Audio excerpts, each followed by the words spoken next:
Hey everyone, Sam Bowar here with Colorado MMA News. I've got the number 13 ranked lightweight in the UFC, the one and only Drew Dober with me here today. He's getting back to work this Saturday when he headlines UFC 263 prelims against Brad Riddell. Drew, how have you been doing, my man? How are you feeling about your fight?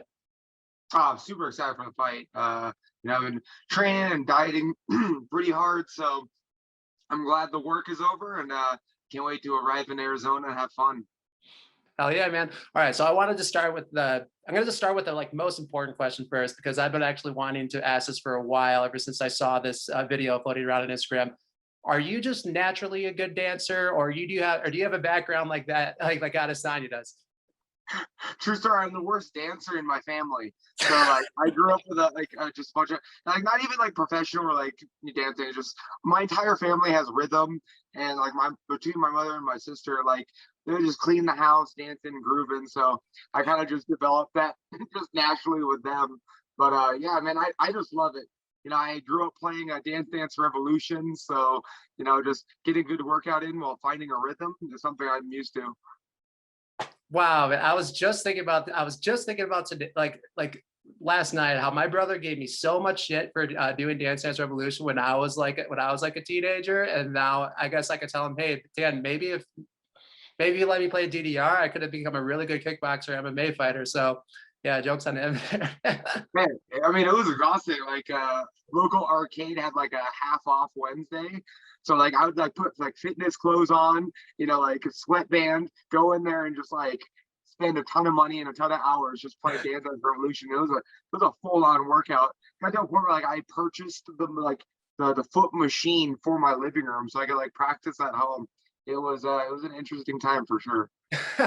So what did you get to? Did you get to the expert level, or were you just kind of like more medium, or how high level did you get in DDR? I mean, I got to the expert level, but I wasn't like trying to become best in the world. But I had a couple of friends that were just outrageous with it, and just like watching them, I was like, nah, I don't want to get that good. But now it's just man.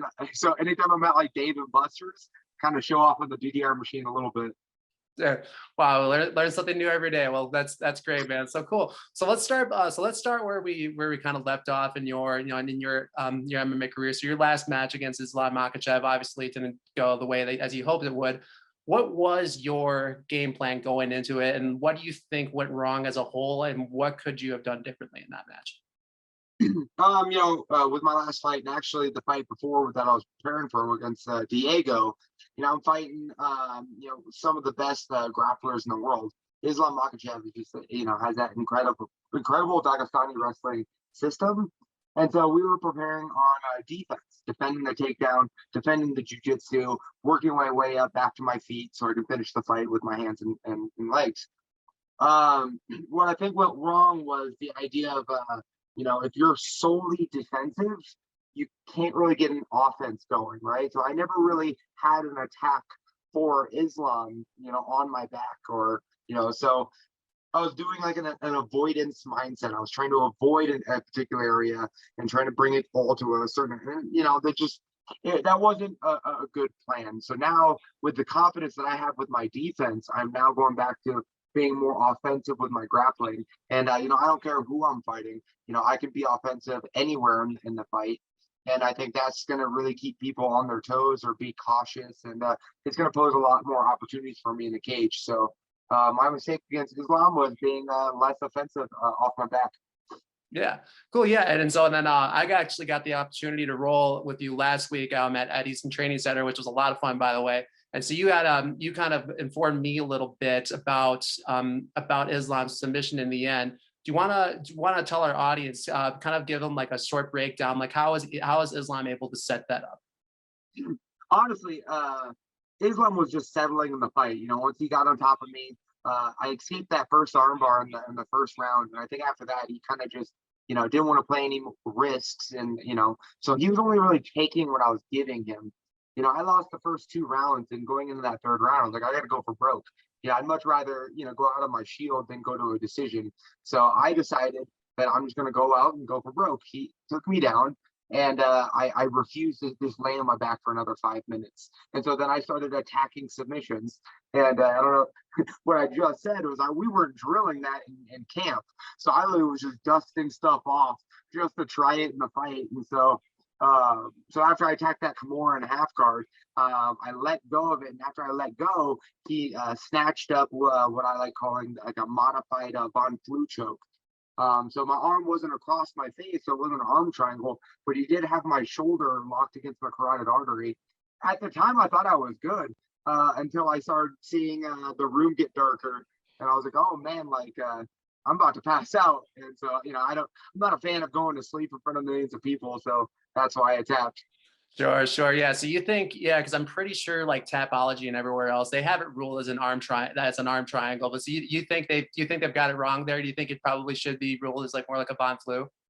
I mean, the difference between the two is very fine and minute. And so whether they call it an arm triangle or a Von Flu choke, either way, I was just getting choked out by just that collar pressure. And so, whatever they want to call it, but I got submitted. Yeah. Yeah. And so, well, so like in your previous match against Alexander Hernandez, when he took you down, you were able to get right back up like it was nothing. I mean, it looked like kind of just textbook, push the head, technical stand up, and you were just right back to your feet. What did Islam do so much differently than Hernandez that just made it not that simple? It was a skilled top control. There's a difference between being an athlete and being strong and fast. And Islam was just like he knew where to be at what times. And so as I was going through my defensive motions, he seemed to be offensively one step ahead of me. So like, it was just so fun. Like my arm goes here, nope. My hip goes nope. And like anywhere I went, he seemed to already have a block to it. And so it was just jujitsu chess match like that skill. And I was trying to stay patient, trying to find the mistakes and the holes and get back up to my feet. But with his skill, like I couldn't find a lot of mistakes he was making, and he refused to make mistakes. He was just settling in good positions and doing just enough to win the fight. And so, he had a better game plan than I did. Sure, sure. Yeah, and so then after that match, your coach Elliot Marshall, he made a post on Instagram I thought was really really interesting, where he said that he was looking forward to this in the future, kind of solving the puzzle of this Dagestani style of MMA grappling. And so, like, after having been in there with somebody against Islam, who kind of, he's kind of the highest level of that. Do you think that's a puzzle that can even be solved? Yeah, so I believe it can be solved. With martial arts, everything's constantly evolving. Yeah. And so when style kind of just like does a breakthrough and does extremely well, then the defense to it like starts kind of like matching up. And I think like extremely skilled jujitsu is now kind of like entering different style of skilled jujitsu entering MMA with these Dagestani wrestlers and stuff like that. And so, I mean, if you look at point jujitsu with like Gordon Ryan and those guys, I mean, they're one step ahead. So I think what Elliot Marshall was saying is using what point jujitsu guys are doing and trying to incorporate that in MMA to kind of defeat this kind of style. And I'm excited to work with Elliot Marshall to improve my game and really showcase like brand new technique and abilities in an MMA cage.